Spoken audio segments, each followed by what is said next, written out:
What do you do when the government disrespects your faith and they try to force you to do something that is against your beliefs, or they're teaching your children something in school that is against your faith? What do? 3,000 healthcare workers in America right now are suing the Biden administration for trying to force them to perform sex change surgeries.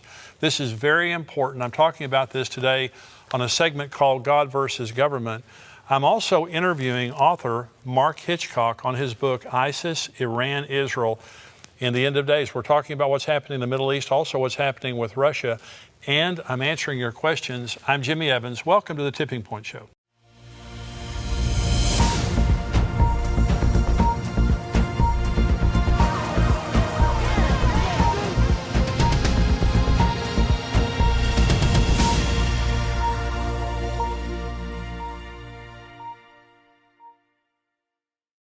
Welcome to today's show, and as I said in the opening, I want to talk about this issue of when government disrespects your faith, and what do? And right now I'm going to read you some of this article from the Christian Post. It says 3,000 healthcare workers sue Biden administration over mandate forcing them to perform sex change surgeries. And this is by Michael Grabowski. Let me read you just a little bit about this. This says, two associations representing 3,000 medical professionals and an individual doctor based in Tennessee have filed a lawsuit against the Biden administration's transgender mandate, arguing that it violates federal conscience protection laws. The American College of Pediatricians and the Catholic Medical Association, along with Dr. Jeannie Dassow of Chattanooga, filed the suit last week in the U.S. District Court for the Eastern District of Tennessee at Chattanooga. At issue in the court's case is the HHS's current interpretation of Section 1557 of the Affordable Care Act, which bars sex discrimination to include requiring doctors to perform elective gender transition procedures, including cosmetic surgeries such as double mastectomies, philosophies, and orchiotomies, which is testicle removal. This case challenges whether the federal government can make medical doctors perform gender transition surgeries, prescribe gender transition drugs, and speak and write about patients according to gender identity rather than biological reality, regardless of doctors' medical judgment or conscientious objections, noted the introduction of a lawsuit. One other line I'll read here. Our clients are rightfully objecting on medical, ethical, religious, and conscientious grounds to this unlawful government mandate to provide gender transition procedures. Well, let me first of all begin by saying if a person is struggling with their gender, they deserve compassion. I don't want anything that I say in this segment to be interpreted as hate or coming down on people who are struggling with their sexuality, because a lot of people are today, and we have an environment now that is literally fostering confusion. Let me give you an example of this, because I'm going to read you an excerpt from an article in just a minute where in Scotland they're allowing 4-year-olds to transition without their parents' knowledge. And so when you begin to introduce the concept to a child that they may be a different sex than what they are biologically, the parents are there to guide children, not to confuse them. And they need answers from parents, not questions. And so some parents are saying, well, I'm raising my child gender neutral and I'm going to let them decide. A 4-year-old that can't decide whether to have a puppy is supposed to decide whether they're a male or a female, and if they have surgery, it cannot be reversed. So let me go to these doctors for just a minute. 3,000 healthcare workers are suing the Biden administration. Many more healthcare workers are involved in this. These are just the ones involved in the lawsuit. And they're saying you cannot force us to perform these elective surgeries. Now, let me say, when you perform these sexual transition surgeries, no sex has been transitioned. When you do the cosmetic surgery, it is 100% cosmetic. When you take a man and you do all the testicle removal and the breast implants, when you do everything you've done, all the hormone treatments, he's still a man. It's simply cosmetic. He looks like a woman now, but he's still a man. You do the same thing to a woman, she's still a woman. You haven't changed anyone's sex. It is all pretense. It's all cosmetic. So, and it cannot be reversed. And this is the important point here. It's one thing to put makeup on or dress up like the opposite sex, because you can take that makeup off and you can change clothes.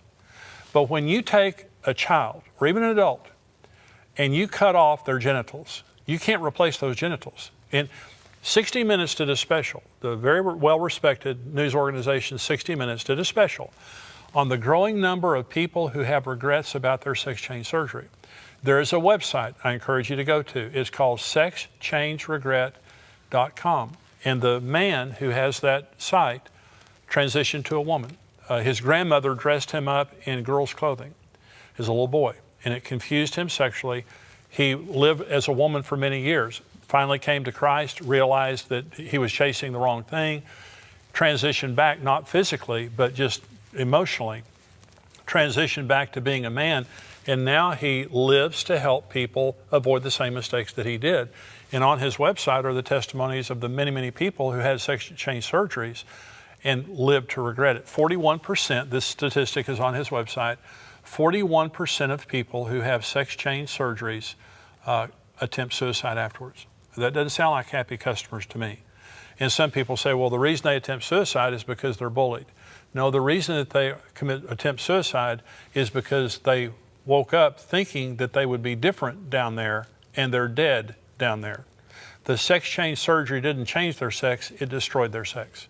So if I'm a medical professional, which I'm not, but if I were a medical professional as a Christian, and you put a child or an adult in my care and told me that I had to do something to them that would destroy their sexuality and that was irreversible, I could not do it in conscience before God, because the Hippocratic Oath says, do no harm. Sex change surgeries do harm to people that cannot be reversed. And later on, and I'm thinking especially the little kids, it's one thing if an adult wants to do something, which is still wrong and bad, and no one should be forced to perform those surgeries.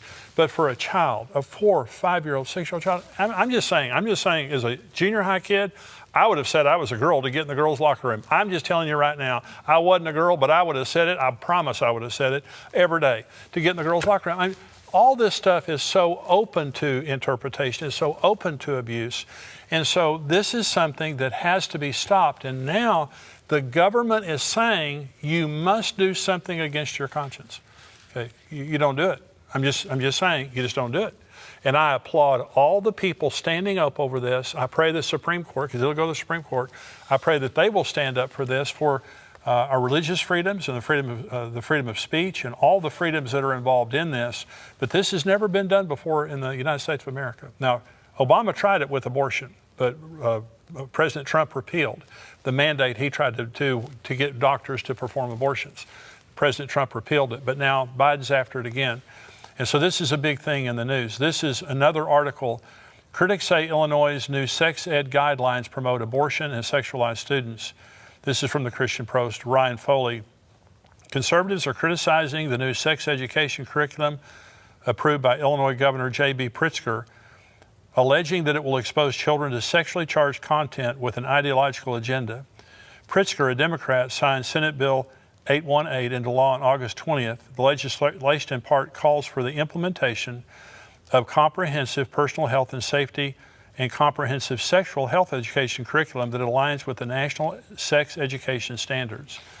In a statement, Pritzker praised the bill for modernizing our sex education standards. He predicted that the new curriculum will help keep our children safe and ensure important lessons like content and internet safety are taught in the classrooms. State Representative Tony McCombie, a Republican, blasted the bill as not age appropriate, according to NPR. The goal of sex education is to help young people grow into healthier sexual relationships and healthier adults, McCombie was quoted as saying. This bill is not age appropriate, it is sexually charged. NPR Illinois reports that a handful of Democrats have voiced concern that the new standards include material that is too explicit for elementary and middle school students. I'm skipping down here. The National Sex Education Standards call for students in kindergarten through second grade to define gender, gender identity, and gender role stereotypes, and discuss the range of ways people express their gender and how gender role stereotypes may limit behavior. This is kindergarten through second grade, focused on gender. The curriculum, which is endorsed by LGBT advocacy group GLSEN and the Human Rights Campaign, as well as abortion organizers like Planned Parenthood, also informs young students about different kinds of families, including those with cohabiting, and same-gender parents. Students in third through fifth grades will learn about masturbation, as well as the role hormones play in the physical, social, cognitive, and emotional changes during adolescence, and the potential role of hormone blockers on young people who identify as transgender. That's third through fifth grade. Additionally, students will be expected to distinguish between sex assigned at birth and gender identity and explain how they may or may not differ. Define and explain differences between cisgender, transgender, gender non-binary, and gender expansive and gender identity. The curriculum teaches students in this age group that gender expression and gender identity exist along a spectrum. So that's what they want to teach young children in Illinois. And so it says that it's sexualizing them and teaching them about abortion. I'm just thinking about myself in this situation, and I'm thinking, I honestly was 11 or 12 years old before the concept of sex was ever introduced to me. I never thought about it, especially, kindergarten, first and second grade and things like that. Girls were ugly and who cared? And so I was, almost a teenager before any of those things came to my mind. But imagine you're going to school and you're kindergarten, first grade, second grade, third grade, fourth grade, and they're teaching you these things that just have absolutely nothing to do with the way you're living your life, except to confuse you and except to indoctrinate you. And I'll say this to all the parents out there, because I know that a lot of parents are up in arms right now and they're going to school board meetings, and good for you. A lot of good educators, a lot of good teachers, a lot of good school districts.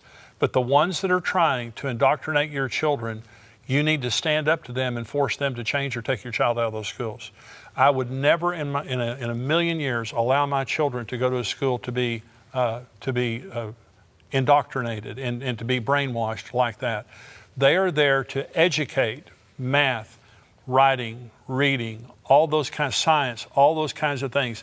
They are not there to take the place of the parent. And many of the school districts that are the most liberal, they think parents are stupid, and they think they have to get that child away from you so that they can teach your child, because you don't have the ability to teach your child. I'm saying you know more about your child than they will ever know. Now, this is Scotland to let pupils age 4 change gender without their parents' consent. Now, this is true. The Scottish government has announced that children as young as 4 will be able to change their gender at school without their parents' consent under guidance introduced in the country. It was disclosed that any pupil who decides they want to switch gender must be supported and listened to in school following the Scottish government's advice. The guideline applies in primary schools where the youngest children are only age 4 or 5, because recognition and development of gender identity can occur at any age. That's what they're saying. It also tells teachers not to question a child who says they want to transition to live as a boy or a girl, and instead ask for their new name and pronouns. Primary and secondary schools have also been told to put books featuring transgender people on a curriculum, allows pupils to choose which changing room or toilets to use, and consider introducing a gender-neutral uniform. The guidance was branded shocking and led to concerns that children are being allowed to make life-changing decisions at too young an age. The advice says some young people are exploring their gender identity in primary settings. Primary schools need to be able to meet the needs of these young people to ensure a safe, inclusive, and respectful environment in which to learn. A section on changing name and recorded sex says children simply need to tell others informally that they want to use a different name, and they don't need to record this formally on their official school record. Advice to school staff on what to do if a child wants to discuss their gender includes asking what name and pronoun you should use to address them. So they're not telling the parents. They're very careful not to tell the parents. So in Scotland, the children can go to school, change their sexual identity at school, and the parents never know about it. Again, secretive from the parents. You say that couldn't happen in America. It happened in America. And this is an article from Prophecy Newswatch. It says, schools helping students to gender transition without parents' knowledge. This is by Tony Perkins, written March 1st of 2020. Imagine dropping your son off at school, never knowing that he lives a completely different existence as a girl for 8 hours a day, and everyone knows it but you. And not only do teachers know it, but they go to great lengths to hide it. That's the reality in Madison, Wisconsin, where moms and dads have been furious to find out that not only is the district keeping their children's gender expression a secret, but there's an elaborate scheme in place to keep parents from ever finding out. Most kids can't take an Advil at school without getting their parents' permission. but they can create a whole new identity without anyone calling home. Thanks to a policy passed on April 2018, this is new normal for anyone in Madison Public Schools, and unlike other areas of the country who've had to deal with the rogue principal here or there, this is a systemic, district-wide campaign to lie to parents and exploit their children. Under the district's official policy, a girl or boy of any age can transition to a different gender identity at school completely confidentially. They can go to their teacher and demand to be called a new name or pronoun, even use a different bathroom, without their parents' okay. Even more amazingly, the district is forcing teachers and staff to take the lead in deceiving these families. Madison's policies ordered them to keep up appearances by using the kids' given names and pronouns whenever their parents are around. If a school employee is concerned that this new identity is creating problems or hurting the child, too bad. They're forbidden from bringing it up with the parents. So the government is now trying to force us to do things medically against our will, and they're trying to take our children against our knowledge and against our will and to indoctrinate them in something that could absolutely destroy the rest of their lives, sexually confuse them, even lead them to sex change surgeries that destroy their sexuality that cannot be undone later on. And so I'm saying in the book of Daniel, and this is an end times book, in Daniel chapter 3, Shadrach, Meshach, and Abednego are told by King Nebuchadnezzar that they must bow down to a 90-foot statue and worship it. And of course they won't do it, they're Jews, and they won't worship any god but God. And so they are told if they won't worship that image, they're going to be thrown into the fiery furnace. And they answered and said, we will not bow down and worship that image, because God will rescue us. Even if he doesn't, we will not bow down and worship that image.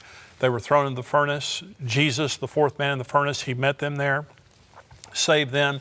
They came out of the furnace without even their clothes smelling like smoke, and the king acknowledged that God was God. It was a fantastic thing. Daniel, King Darius told him, or they set him up, literally other leaders did, to where no one could pray to anyone except King Darius for 30 days. But Daniel opened the windows of his house and prayed 3 times a day. When he was found out, they threw him in the lion's den. And of course, God saved him from the lions, and later on the men who set him up were thrown into the lion's den and they were killed. In both instances, God came through for people who are willing to stand up for God versus government. This is not an anti-government speech. I'm not against the government. I'm against the government when they come against my faith. I have a most holy faith that guides my life. It is more important to me than anything else. And before I am an American, I am a Christian. Before I serve any president, I serve Jesus Christ. And I don't want to in any way be rebellious or disrespectful toward my government. But when my government comes against my faith, when my government begins to try to indoctrinate my children against me and my faith, that's when I stand up. And I'm encouraging everyone that you're watching this right now. This is a time not to be rude, not to be mean-spirited, not to be inappropriate, but it's a time to stand for your faith. This is a time for courage in very, very evil times when the government is trying to cause us to do something that is against our faith and trying to lead our children in ways that are against our faith. We need to stand up. We need to insist on respect. And if it comes down to it, some people are going to lose their jobs. If the Supreme Court sides with the Biden administration, there's going to be a lot of healthcare workers lose their jobs. And I'm saying I would lose my job before I would lose my faith. I would lose my job. I would take my children out of school and homeschool them before I would let them, indoctrinate my children and teach them against my faith. This is a time for courage. This is a time for resolve. I believe Jesus is coming soon. I hope very, very soon. But in the meantime, we are facing now a government that disrespects our faith, that we must stand against in an appropriate manner. We must stand against. Now, I'm about to interview Dr. Mark Hitchcock on his book, ISIS, Iran, and Israel. And let me just show you a preview of this clip. So do you think that today Israel qualifies as a land of unwalled villages living in peace, or do you think that maybe it doesn't qualify yet for that? Well, yeah, a lot of my friends that are, Bible teachers, prophecy scholars think they are. They say you go to Israel today, they're prosperous, they're living securely, they're at rest. But, there's people all around the country, soldiers getting on and off buses, everywhere you go, they're carrying weapons. I place the timing of this Gog-Magog invasion during the first half of the tribulation period. Well, that interview is coming up. Now, we're about to go to the subscriber-only portion of the Tipping Point Show. And if you're not a subscriber, I would encourage you, $7 a month, $77 a year. We would love to have you become a subscriber, because most of what we do now on the Tipping Point Show is for subscribers only. $7 a month, $77 a year. If you sign up for the monthly, the first month is free. So you can check us out here. I hope that you'll become a subscriber. If you are a subscriber, stay tuned. Now, you cannot watch the full program on YouTube. If you're a subscriber, you have to go to endtimes.com and go on there to watch the entire program, or respond to the emails that we send to you as subscribers. But if you're a subscriber, stay tuned. I'll see you in just a minute.